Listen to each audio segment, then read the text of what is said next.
Thank you for tuning in to Radicards.com. I'm your host, Patrick Greeno, and today we have Ryan Daly joining us again for this episode, this podcast. Hey, Hey, Ryan, how's it going? hey, everything's going well. Thanks for having me back. Yeah, of course, of course. So, Ryan, we got a couple of points to discuss here on this podcast. We're going to be talking about player performance and some movies. So this will be fun. Let's jump right into it here. Point number one.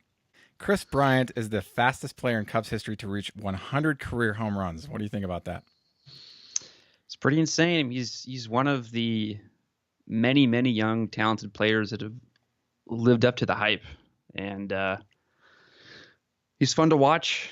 I mean, I don't know who held that record before Chris Bryant in the Cubs franchise history, but yeah, it's a hard thing to do. 100 career home runs. He's only got, I think, like 3.5 professional careers under his belt. So very impressive. Yeah, I remember in 2015 going to the National, and we were in Chicago, and he playing for the Cubs. Oh yeah. It seemed like every booth had high-end Chris Bryant stuff. I saw a black labeled blue refractor of his Bowman Chrome rookie. I thought that was pretty intense. The price tag was obnoxiously large, but I just remember seeing an abundance of stuff available for him, almost anything you can think of, less certain pieces like the super fractor and whatever else. But yeah, to your point, he certainly has lived up to the hype, which I've always felt has been almost impossible to live up to in any capacity, because the hype is often so much, so big that it's like when your friend tells you about a movie you should go see, and he just tells you it's going to be amazing. It's just, you should go see it. It'll change your life. He just builds this thing up.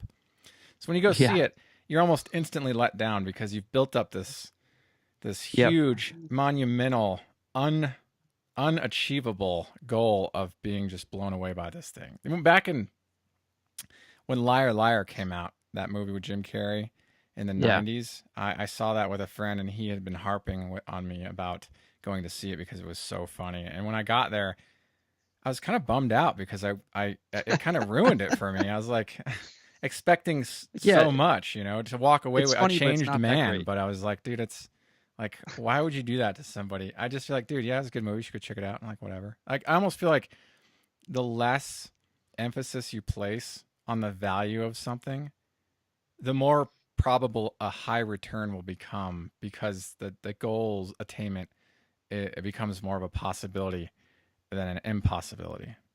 Does that make sense? Makes total sense. And I mean, Chris Bryant definitely had huge expectations for him going back several years, and for him to come out on such a historic team and such a huge market and just be so dominant it's very impressive. Mm-hmm. And I think in like 20 years, he's probably going to be the face of the franchise of the modern Cubs teams that are currently being built. So I currently don't own any Chris Bryant cards. I don't plan on buying anything just because the market has always been insane, and it's currently insane. Mm-hmm. So do you own anything for him? I have, but I've sold it all. In 2015, I picked up a few pieces at the show with the specific intention of getting them in the hands of other collectors, and I don't prospect. I generally, it's weird. I have this project that I've been working on recently, which is collecting rookie cards of guys I like but don't collect. Right? I don't really collect these guys, but I like these cards. And they're rookie era cards. So they're like prospect years leading up to their rookie year. And with print runs of 25 or less. Like, that's been my thing, So I generally get these guys cards well after the hype has cooled off.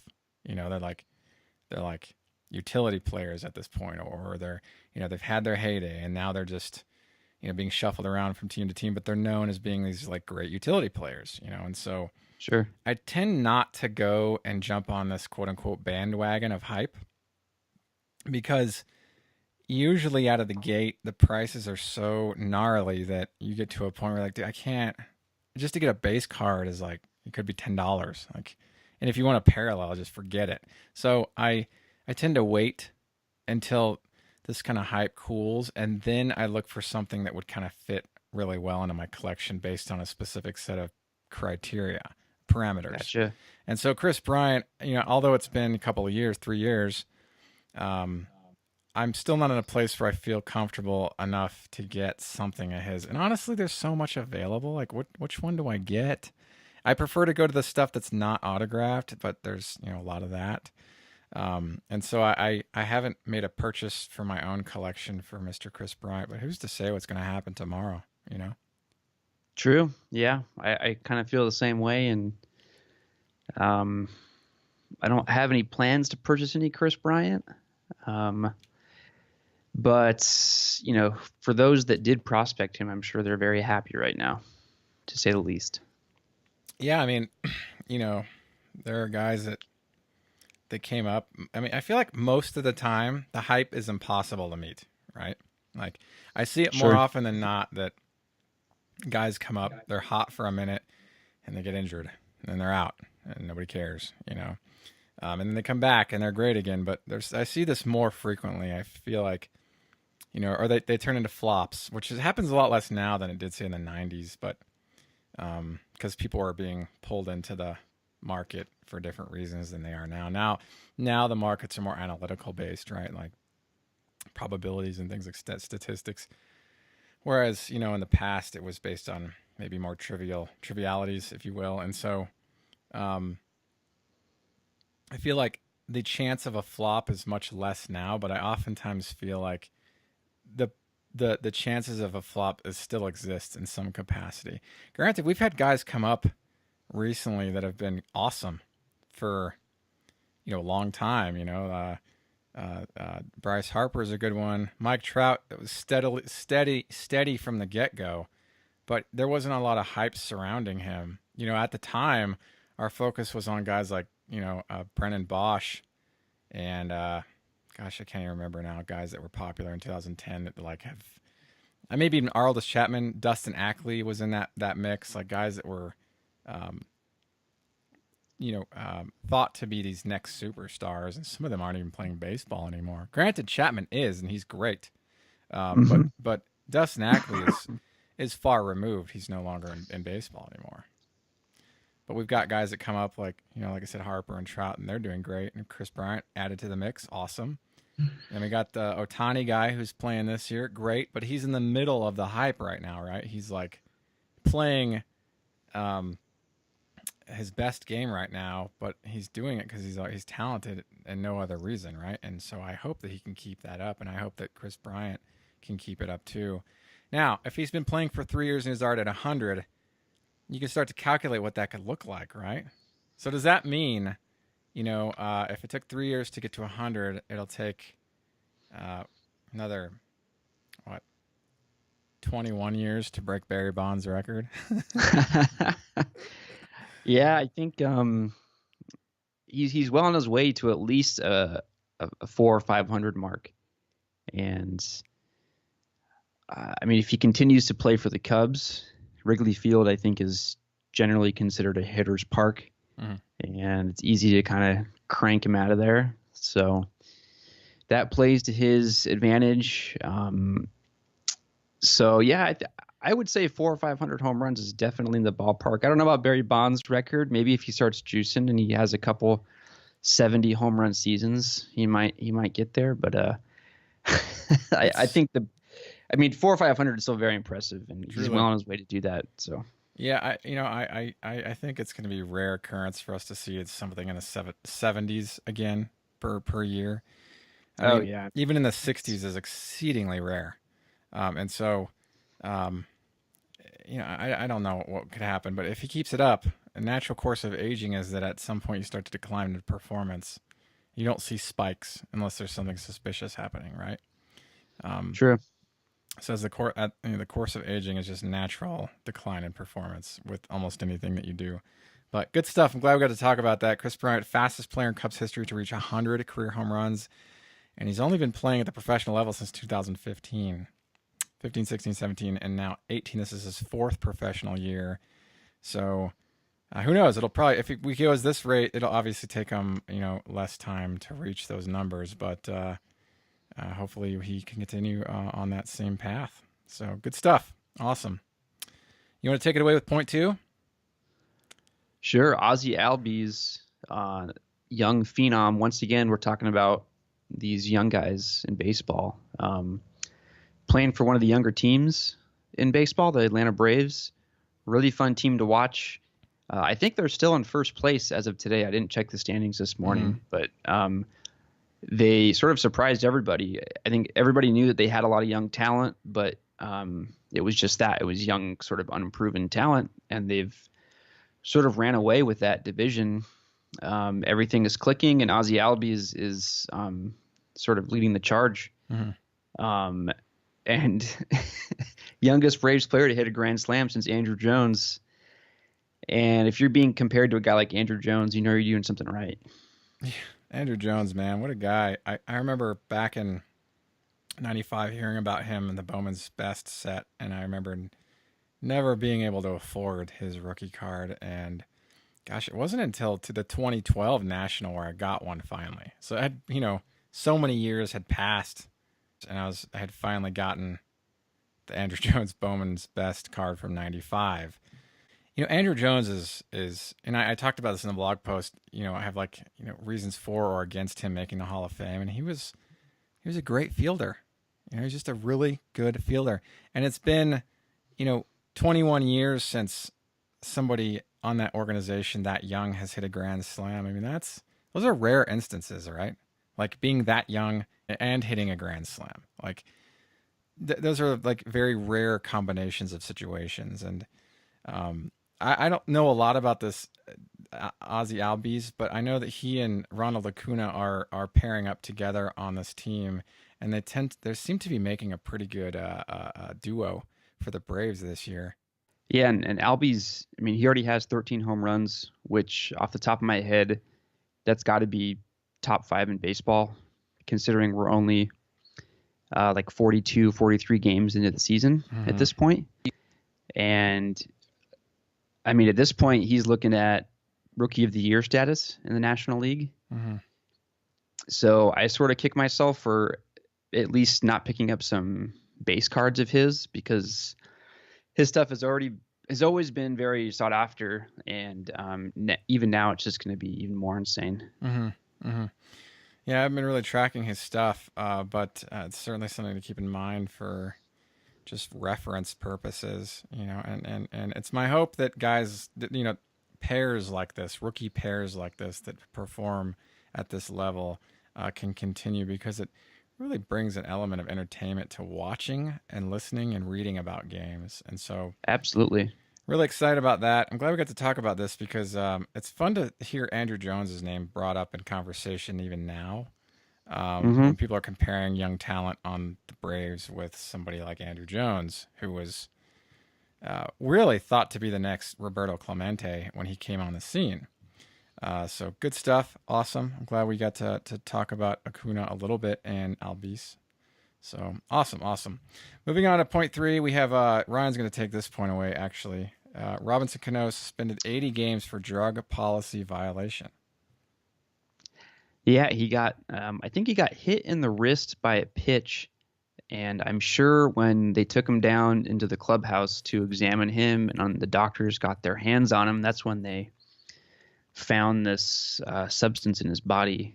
And I guess it was some sort of drug that you take to mask the use of steroids, and that's how they found him. But it completely baffles me as someone who's such a veteran like Cano is, to not only use steroids but get caught using steroids. It's just really insane to me. And he's sort of one of the bright spots in the Mariners lineup, and that's going to be a really tough blow for them going forward. I mean, 80 games is obviously that's half the season, so if they are in postseason contention, he'll be a nice little addition when he comes out of that suspension. But it's going to be hard to even get to that point without him. Yeah, he's a performer. I mean, he's been at this since 2005. He's 35 years old now. I mean, his credentials: 8-time All-Star, 2-time Gold Glove, All-Star, MVP, 5-time Silver Slugger, 2009 World Series. He's been on the Yankees. Spent a good chunk of his career on the Yankees. Now he's a veteran with the Seattle Mariners. I have this conversation with another friend of mine. He believes that all baseball players are on steroids. Really? And he there's some, I think, some merit to that argument. It's not completely impossible to believe something as grandiose as that, but I don't think that everybody is anything, right? I'm not that generalizing. Sure. The only generalization I think is each one of us are humans. Outside of that, like, I can't really make any generalizations. So I can't subscribe to the thought that every baseball player takes steroids. But in order to stay relevant and to keep your job, you need to maintain at a certain level. And the only way to do that in some capacities is to, if everybody else is taking it, you have to kind of sort of take it too, right? It's like you have to maintain that same level of performance. And, steroids help you do that. Because if you're in a team that everybody else is taking steroids and they're all better than you because of it, they're not natural, then, why wouldn't you be able to do that too? Because even no matter how hard you perform, if you're not taking the steroids, you're not going to perform as well as the next guy in the same position that is taking them. Then they're going to offer him the job and not you, and so to keep your contract, to stay on teams, the argument is that just to maintain, steroids can help you do that. And also they help you heal faster. There's an argument around the value of steroids in these capacities. Granted, I'm not saying that steroids are a good thing to take. What I'm saying is that the reason why players take them there are certain valid reasons why they're selected to be taken. Not saying that they're a good thing to take. They're very damaging on the body. Long-term effects are very negative. But it gives you the ability to perform at the same level that everybody else is performing at, because let's say everybody else is taking steroids for the sake of conversation. Then you have to be in that ballpark taking the steroids to even play at that same level. Well, that's the classic argument when people talk about Bonds and McGwire, is that back in the late 90s, everybody was juicing, and they were able to, hit a bunch of home runs off these other pitchers that were all bulked up and juicing. So it's kind of a level playing field a little bit. I mean, it's obviously not a very transparent issue. We don't know who was juicing. And I mean, those guys actually were never officially caught by MLB. It was just so obvious to a lot of people that we all think of them as juicers now. Who's that? So Bonds and McGwire. Well, McGwire has come forward. He admitted it, right? I mean, that's old news. He's admitted it, but they were never actually officially caught and then suspended, and they never went through the whole process thing during their playing career. Yeah. So yeah, Cano being caught, and one interesting thing about Cano, and this might mean something, it might not, but Cano obviously came up with the Yankees, and the last two big suspensions we've seen from steroids with Andy Pettitte and Alex Rodriguez, they all played together on the Yankees. It's a little bit of a coincidence there. Well, I mean, that's the whole argument you can make with Ricky Henderson playing with Jose Canseco and Mark McGwire on the Oakland Athletics in the 80s. And then if you look at some of the pictures of Ricky Henderson in the early 90s, the guy is like a monster. Like, he's completely ripped. Little muscle monster. He's huge. And so, like, he got into the Hall of Fame. But, like, I guess the Hall of Fame is not a perfect science. I mean, not like nothing is. So, there are going to be some add-ins that maybe shouldn't be there. I'm not saying Ricky Henderson shouldn't be there because I don't have any proof to back up these kinds of things. And I'm not claiming that he took steroids. I'm just saying that if you're going to make the argument for Robinson Cano playing on the New York Yankees the same time that Andy Pettitte and Alex Rodriguez played on the Yankees and they got caught with steroids, then you have to kind of sort of follow that same logic with Ricky Henderson, Mark McGwire, and Jose Canseco all being on the A's together in the 80s. Right?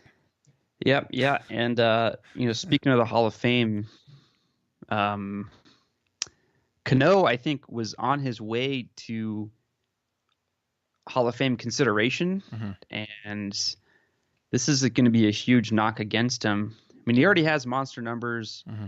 He's going to play for probably 4 or 5 more years. So who knows what's going to happen during those years, but well, actually, it's kind of a bummer for his Hall of Fame potential. He's signed through 2023 and his free agency in 2024.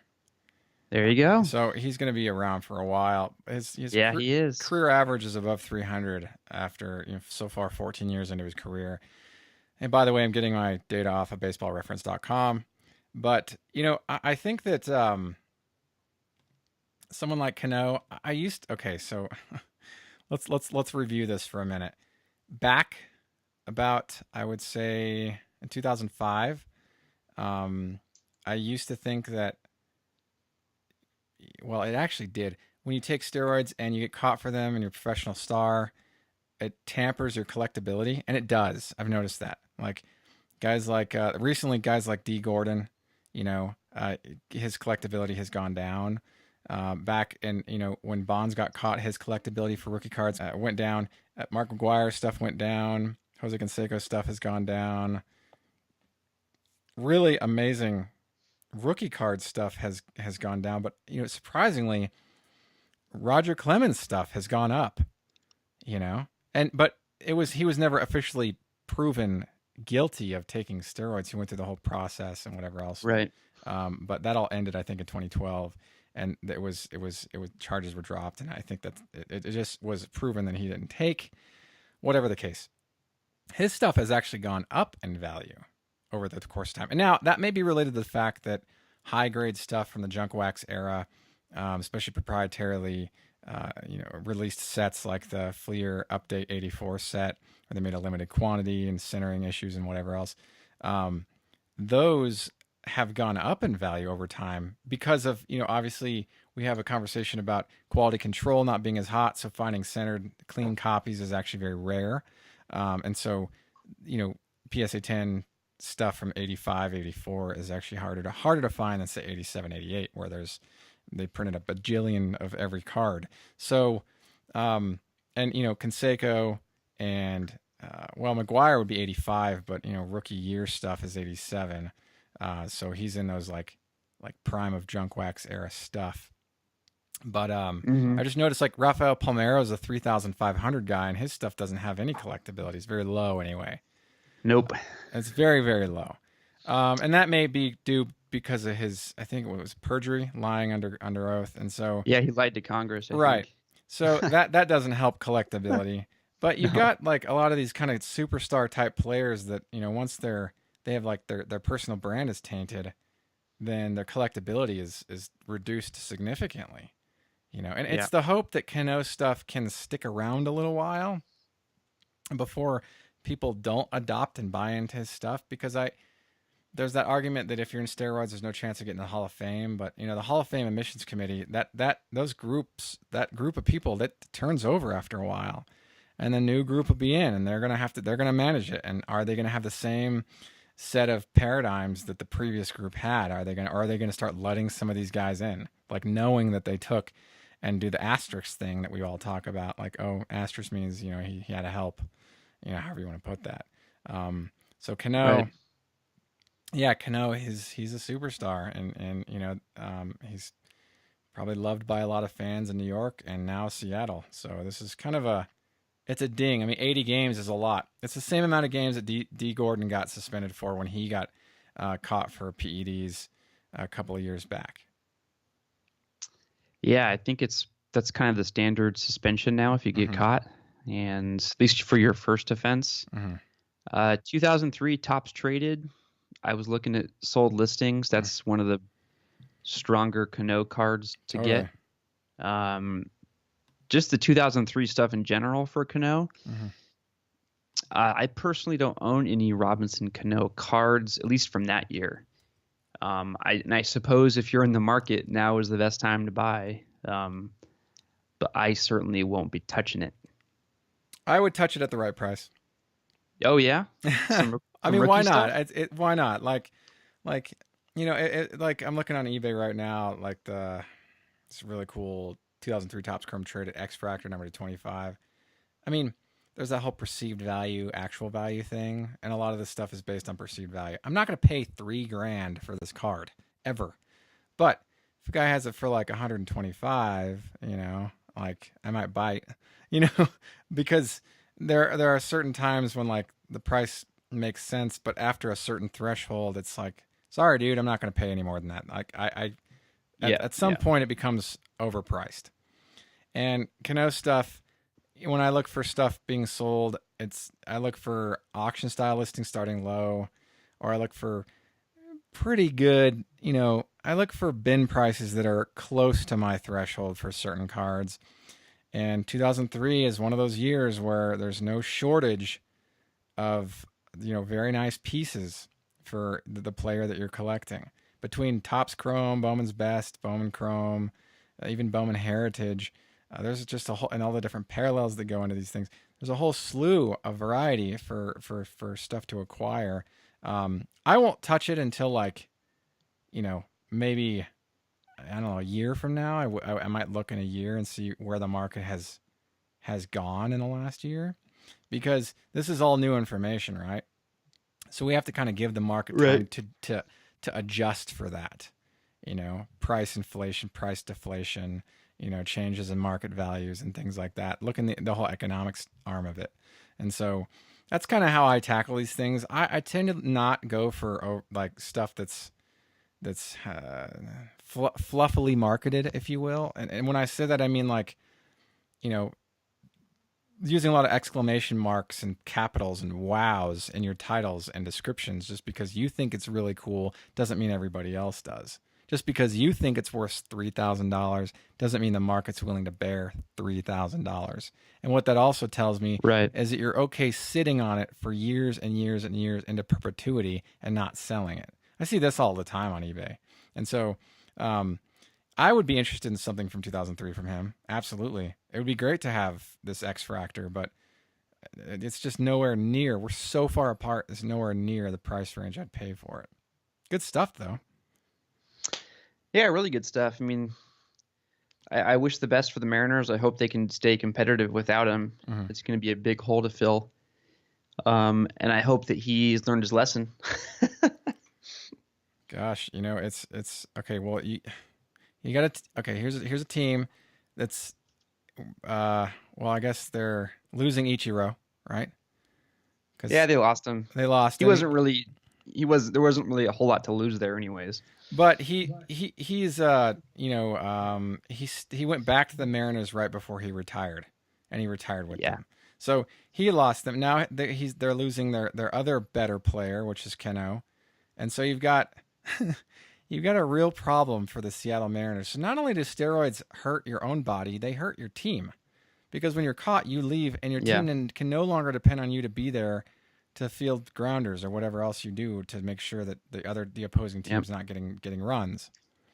Yeah, so very selfish. It's extremely selfish, It's really upsetting, and it's really too bad. And I think it's going to hurt the Seattle Mariners' chances of making it, putting a dent in their year. It's going to be really suffering for them. That's really upsetting. 80 games is a sting, man. It really is. Oh, well. Yeah, what can you do? Just watch, right? Yep. Could buy Robinson Cano cards that aren't from 2003. That's true. There's a lot of stuff out there that's not rookie stuff. So much. Cool, man. Let's finish it off here. We've got this last point's kind of an interesting one. For those of you listening, and you're in your 30s, you probably remember these movies. And if you're not, then go rent them or find them, or rent. What is this, 1998? Stream them. Stream them. Go find a way to watch these movies. So movies I grew up with, right? Some of my favorites: Field of Dreams, Sandlot, 8 Men Out, The Natural. These are like some of the movies I just absolutely love. They're fantastic movies, but also other ones were really fun during those years too. In 1993, a movie, Rookie of the Year, came out. The kid who's he falls on his arm, and all of a sudden he can throw the ball like 1,000 miles an hour, and he gets everybody out. And so they draft him with the Cubs, and he's doing really, really well. And at the end of the movie, he falls on his arm again, and now it corrected the problem. Now he can throw like a 12-year-old again. So, he retires from sports, and he goes back to being a kid again. All right, that's essentially Rookie of the Year in a nutshell. So it's a cute movie, fine. It's got the one guy from American Pie playing a lead role. Yes, it's a fun movie. And then you've got this other movie that came out the following summer. It came out in 1994, Little Big League. Okay, you got this kid whose grandpa owned the Twins, and then he passes away and passes on the team to the kid, and the kid goes up to the major leagues and manages the team. And at the end of the movie, they realize that he's better off being a kid. And so he goes out. Talk about spoilers, right? I'm just ruining it for you guys who haven't seen these movies. Sorry. So he goes back to being a kid, and the team is managed by the professionals. Essentially, these are kind of the same movie, right? Yeah. You got these kids who go into the professional because some situation anomaly, and then at the end of the movie, they're going back to being kids again, and handing the baton over to the professionals. But you get to see like the antics and slapstick comedy and this and that. They're actually very entertaining and endearing movies. They're a big part of my childhood, so I appreciate them. And if you're curious about watching these movies about two separate 12-year-olds essentially going into the big leagues, because that's really what's happening. They're two separate 12-year-olds going in and managing or doing something in the big leagues. And I was doing like a retrospective of these two movies recently. I was thinking these are kind of the same movie. I mean, the situations are different. The cast is different. The plot's kind of different because the one guy can pitch really fast. The other kid's managing the team. But really, if you look at the grand macro scheme of the thing, like you've essentially got kids in the major leagues that become kids again later. Like that's awesome. But I think that in 93 and 94, if we rewind to those years, it was really at the prime of maybe the tail end of the junk wax era. And, but the hobby was just really strong during these years. We had card shows at ballrooms and hotels.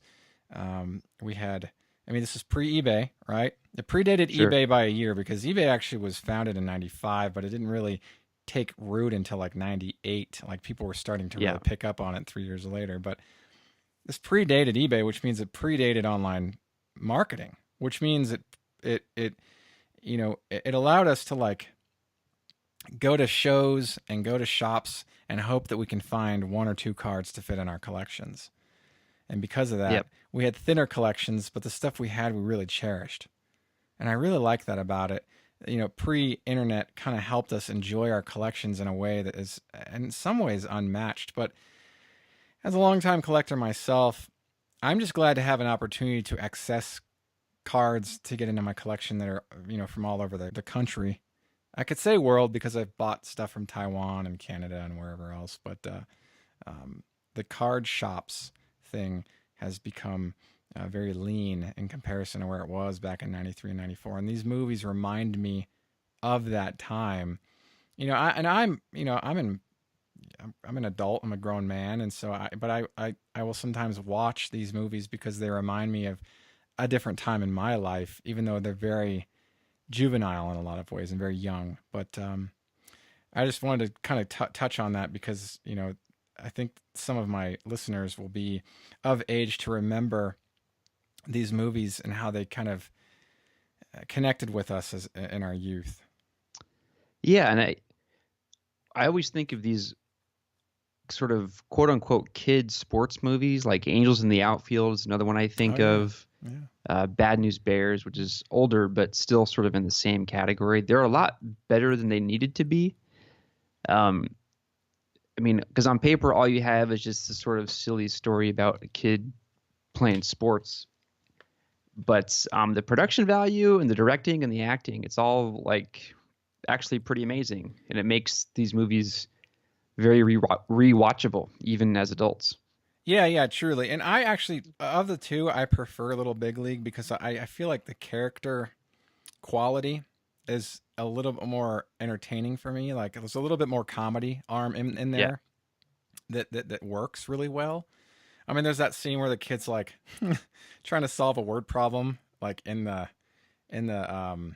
locker room, and all the other team members are trying to solve it with him, and they're coming up with these different like funny results, these funny solutions, and I just really found that really entertaining for me.